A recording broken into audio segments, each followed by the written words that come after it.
अब हिगेल ngoदाङ भनेपछि चाहिँ अक्षरको परिचय। साम्बोटा लिपिको प्रतिपादन कसले गरेको हो थाहा भयो? थुमी साम्बोटा। थुमी खेन्पो साम्बोटा। थुमी खेन्पो साम्बोटा भन्ने एकजना विद्वानले, खेन्पो भन्ने बित्तिकै विद्वान भइगयो नि होइन, उहाँको नाम चाहिँ साम्बोटा हो। थुमी साम्बोटा।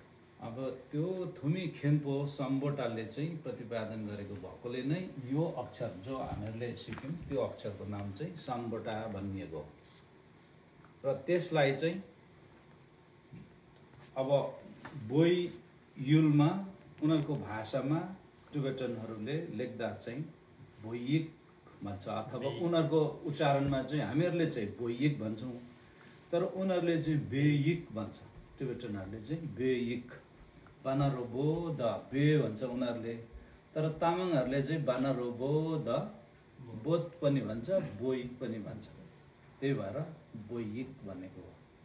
अब यता त्यही लिपिलाई प्रयोग गरेर भुटानतिर चाहिँ सिक्दाखेरि उहाँको लिपिमा चाहिँ सुङ्गिक भन्छ। फेरि त्यही लिपि हो, साम्बोटा नै हो, तर उनीहरूले सुङ्गिक भन्छ।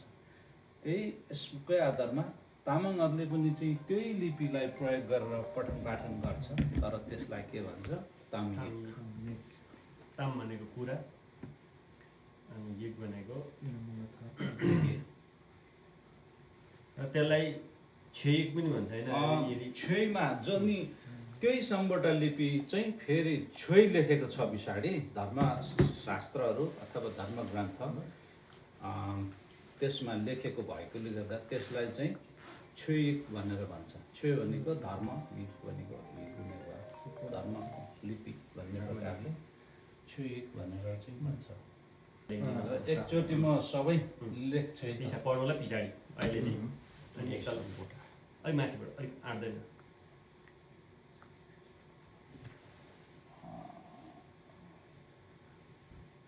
मार्काल पनि सबै सुकी छ।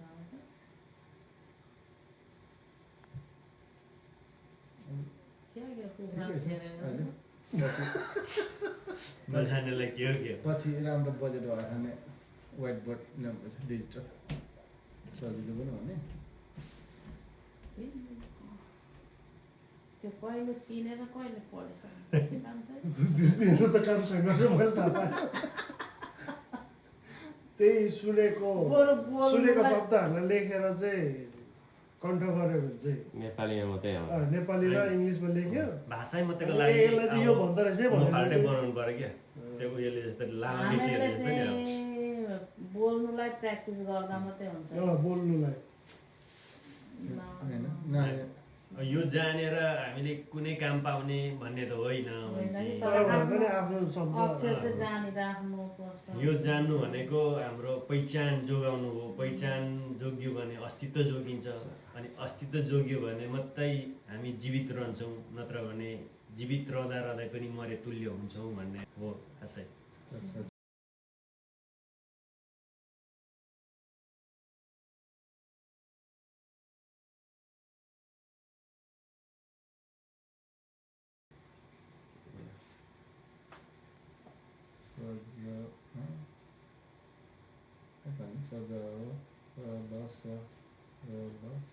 तामाङ भाषाको टिचर निकाल्नु पर्छ अर्को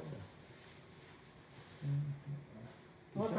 त्यो हामी भोटे क्लास पनि थियो क्या त्यहाँनिर, अनि हामी नेपालीले चाहिँ भोटे क्लास दिन्थेन। भोटेलाई भोटे क्लासमा लिएर जान्थ्यो, लेप्चाहरूलाई लेप्चा क्लासमा लिएर जान्थ्यो। अक्षर यो चाहिँ फेरि अब हामीहरूले होइन किबोर्डतिर लेख्दाखेरि चाहिँ छुइक भन्छ। छुइक भनेको चाहिँ क्यापिटल लेटर भन्ने बुझौँ अहिलेको लागि। छुइक भनेको चाहिँ क्यापिटल हुन्छ। त्यो चाहिँ हामीहरूले जुन स्क्रिप्ट अब भनिदिउँ न किबोर्डतिर लेख्दाखेरि त्यो छुइक आउँछ। तर यहाँ हामीहरूले चाहिँ यो यसलाई चाहिँ जोकिक भन्छ। जोकिक भनेको चाहिँ अब के भन्छ स्मल लेटर भनेर बुझौँ न। अर्को मैले जानेको चाहिँ यस्तो त्यो चराको टुक्रो भनेको अप्पर केस। अब यो चाहिँ अब यसरी का खा गा न च च छ ज ञ ता था दा ना पा फा बा मा सा छा सा वा श ज हा या रा ला शा सा हा आ। अब यो सबै चाहिँ आकार यहीँ यसैमा आकार जोडिएर बनिएको हुन्छ के यो चाहिँ उच्चारण। त्यही भएर तामाङहरूले तामाङ घना बस्तीमा बसेको मान्छेहरूले गर्छु भन्दैन क्या, गार्छु गार्छु भन्छ नि। त्यो उनीहरूमा टोन नै त्यो खालको हुन्छ, ग नै हुँदैन होइन। अनि कर्म भन्ने शब्द नै हुँदैन, कर्म नै हुन्छ। त्यो आकार लगाएरै बोल्ने त्यो भएकोले गर्दा उनीहरूमा चाहिँ। तर लेखेर सिकेको नभएकोले गर्दाखेरि अनि अरू लिपिबाट सिकेको भएकोले गर्दाखेरि अब बिस्तारै हामीहरू पनि चाहिँ अरूतिर बानी भएको मात्रै हो। तर विशेष तामाङहरूले यो लिपिलाई नै प्रयोग गर्ने हो। अब यो लिपि चाहिँ 1996 मा इन्टरनेसनल तामाङ कन्फरेन्स त्यो के भन्छ सिलगढीदेखि माथि सुकुना भन्ने ठाउँमा तामाङ इन्टरनेसनल कन्फरेन्स हुँदाखेरि चाहिँ यो लिपिलाई सबैतिरकोहरूले होइन हामीहरूको पहिलाको पुर्खाहरूले पनि यो लिपि सिक्यो तर बिचमा गएर हरायो। अब पछाडि हामीहरूले पुनः त्यो लिपिलाई चाहिँ हाम्रो तामाङ भाषा चाहिँ यो लिपिद्वारै पढ्नुपर्छ भन्ने त्यो कन्फरेन्समा पारित भएको र इन्टरनेसनल तामाङहरूले जति पनि रिप्रेजेन्टेटिभहरू थिए त्यहाँ त्यतिखेर साइन गरेको पेपरहरू हाम्रो तामाङ भुटान तामाङको तर्फबाट चाहिँ हाम्रो सिया मोक्तान सर जानुभएको थियो त्यहाँनिर, अनि हाम्रो बिर्ख जिम्बा सर जानुभएको थियो। त्यो उहाँहरूले आएर त्यो दस्तावेजहरू जुन साइन गरेको पेपरहरू लिएर आउनुभएको थियो, हामीलाई पनि देखाउनु भएको थियो। अनि त्यहीँदेखि पछाडि चाहिँ हामीहरूले यो अक्षरमा चाहिँ तामाङ भाषा पठन पाठन गराउन थालेको थियौँ। तामाङ भाषामा चाहिँ अब परिचय भन्दा चाहिँ ङदाङ। अब ङ भनेपछि यहाँनिर ङको माथि ओकर जसलाई नारो भन्छ, नारो ङ, यो 2 सिलेबल वर्ड भयो ङदाङ। एउटा सिलेबललाई यो टीका लगाएर मात्रै छाक भन्छ, त्यो छकले चाहिँ छुट्याउँछ सिलेबल। अनि यो 2 सिलेबल वर्ड ङदाङ भयो। यो चाहिँ सको मुनिबाट द सा दा दा भन्ने उच्चारण आउँछ। सा दा दा ना दाङ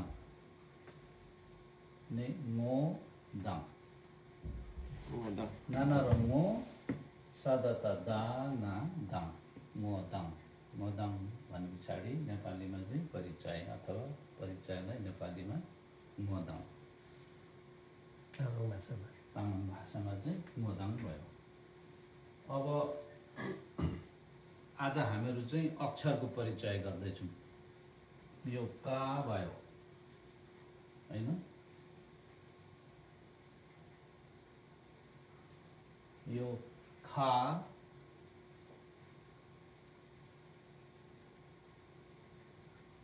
यो गा, ङा, का खा गा ङ। अब नेपालीमा चाहिँ क ख ग ङ हुन्छ भने यो सम्बोटा लिपि पढ्दाखेरि चाहिँ प्राय जस्तो आकार यहीँ जोडिएको हुन्छ। का खा गा ङ, क ख ग ङ नभएर का खा गा ङ त्यसरी। अब यहाँनिर चाहिँ अब जस्तै इङ्ग्लिसमा लेखिदिनुहोस् ल साउन्ड त्यसो।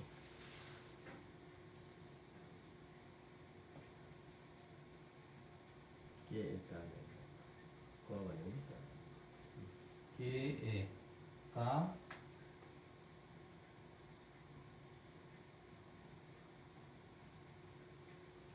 खा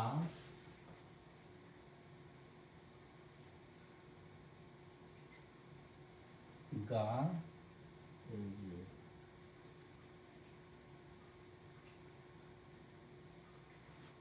ङ, का खा गा ङ। यो चारवटा अक्षर आज हामी सिक्छौँ भने अनि यसको साथमा यो चारवटा अक्षरबाट के आउँछ त? यसलाई गिगु सब्चु डङ्गो नारो अथवा आकार इकार उकार ओकार केही नलगाइकन, भवेलहरू त्यसलाई नलगाइकन हामीहरू यो चारवटा अक्षरबाट चाहिँ तामाङ शब्दहरू के आउँदो रहेछ भन्ने विषयमा विशेष दुई चारवटा सिक्छौँ। जस्तै का मात्रै का मात्रै बेला हुन्छ नि।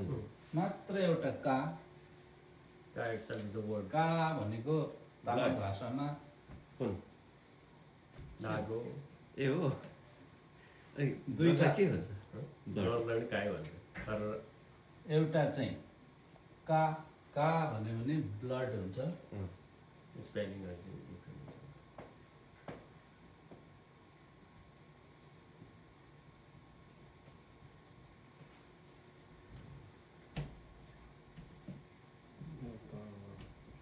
हामीलाई त नक्सा बनाएको जस्तै का हुँदो माथिको आजको अनि का itself यो ब्लड भन्ने पनि सिक्दै भयो। जानु पर्ला।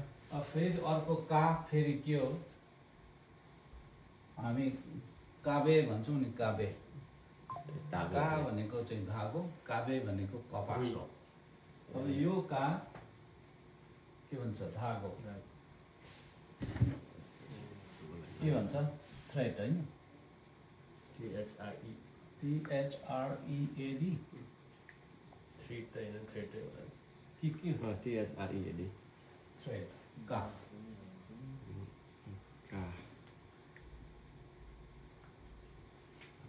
अर्को काबाट के आउँछ? अर्को भोइस अथवा टु सिलेबल वर्डमा सिङ्गल अर्को काबाट आएको भनेको बानी के भन्छ? अर्को सक्नु चाहिँ कहाँ जाने? काम होइन, कि कस्तो?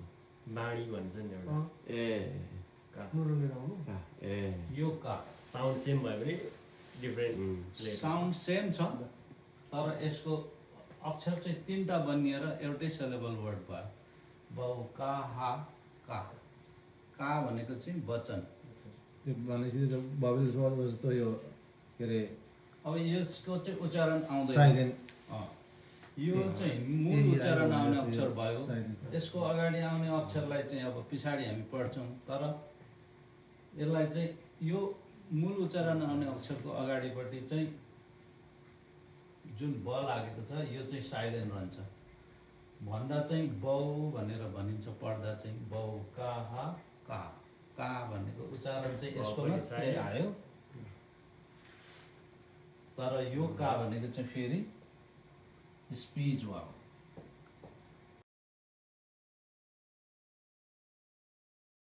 धार्मिक वचन भने अब जस्तै साङ्गेकी का होइन, साङ्गेला का भन्यो भने बुद्धको वचन भन्ने ठाउँमा यस्तो का भन्ने लाग्छ। अब फेरि अर्को का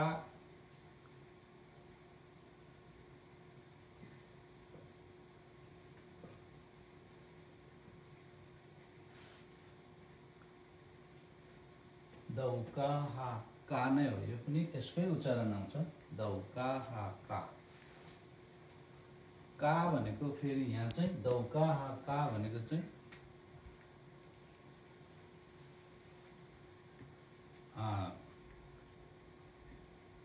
काङ्गेल भन्छ। भन्नुको मतलब चाहिँ काङ्गेल भनेको एक खालको दुःख हो। जस्तै ट्रबल भन्ने जस्तो क्या, के भन्छ नेपालीमा ट्रबललाई? समस्या नेपालीमा नै झन्डै प्रब्लम लाइक प्रब्लम नै हो। प्रब्लम भन्दाखेरि चाहिँ त्यो यस्तो खालको एउटा पीडा भन्ने जस्तो हो क्या, पीडा। दुःख पीडा र समस्या। अब दुःखलाई चाहिँ ढुङ्गाल भन्छ। समस्यालाई यो का चाहिँ एउटा पीडा हो, पीडा भन्छ नि। यो दौका हा का। अब यो काबाट आएको शब्द यही काबाट का पनि आयो, ब्लड पनि भयो, अर्को का यही स्पेलिङ भयो, यो थ्रेड भयो होइन, धागो। अर्को बौका हाका यो वचन भयो। ब्लड लम्का स्पिच लम्का अनि त्यसको टोनल पनि डिफ्रेन्ट हुन्छ अनि र त्यसको लेखाइ पनि का डिफ्रेन्ट हुन्छ। बोल्दाखेरि सेन्स कस्तोमा अब त्यो भनिरहेको एउटै शब्द काखाजी मात्रै त भनेर बोलिँदैन नि त नि काखाजी भनेर नि अब कुन आयो भन्ने बुझ्यो, अँ, अर्कोतिर अब एउटै शब्द मात्रै त बोलिँदैन बोलिँदैन नि त। अँ, त्यसमा जोडेर जोडिन्छ बोलिन्छ नि त। अर्को दाउ काहा तर यो खासै हामीहरूले यो बौका हाका र यो दौका हाका चाहिँ अहिले यसबाट नसिक्दा पनि हुने हो है, किनभने हामीहरूले यसको बारेमा सिकेकै छैनौँ, यसको बारेमा सिकेकै छैनौँ, मूल उच्चारण आउने अक्षरको बारेमा मात्रै भनिरहेको छौँ। साउन्ड मात्रै साउन्ड मात्रै साउन्डको मात्रै हो यो का खासै यो अहिले नसिक्दाखेरि हुन्छ यो, तर मात्रै काबाट आउने भनेको एउटा का भयो होइन, ब्लड भन्ने, अर्को थ्रेड धागो।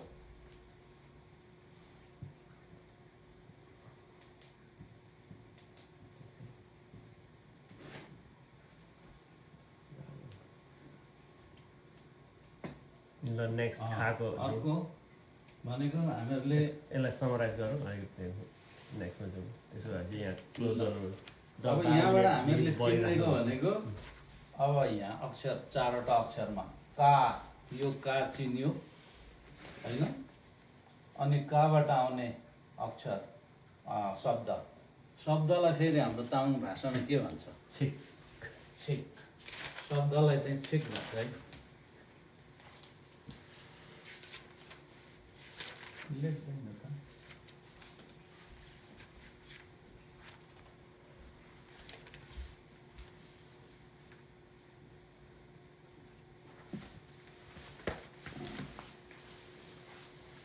तामाङ भाषामा चाहिँ शब्दलाई चाहिँ छिक, छा गिगु छि ग छिक। शब्दलाई छिक भन्छ, अनि अक्षरलाई चाहिँ के भन्छ? अक्षरलाई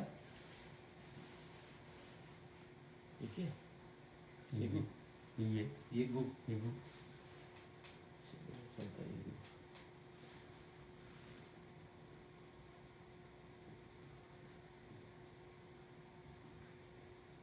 यो चाहिँ छिक भनेको शब्द, हिगु भनेको अक्षर। अहिले हामीहरूले हिगु चाहिँ का खा गा ङा जम्मा सेल्जे 30वटा हुन्छ यो अक्षर चाहिँ, तर 30वटा मध्ये हामीले अहिले सिकेको भनेको का खा गा ङ। अनि काबाट आउने अक्षर शब्द छिक, काबाट आउने छिक का, अनि अर्को काबाटै आउने छिक के भयो? धागो का नै भन्छ त्यसलाई पनि, धागो।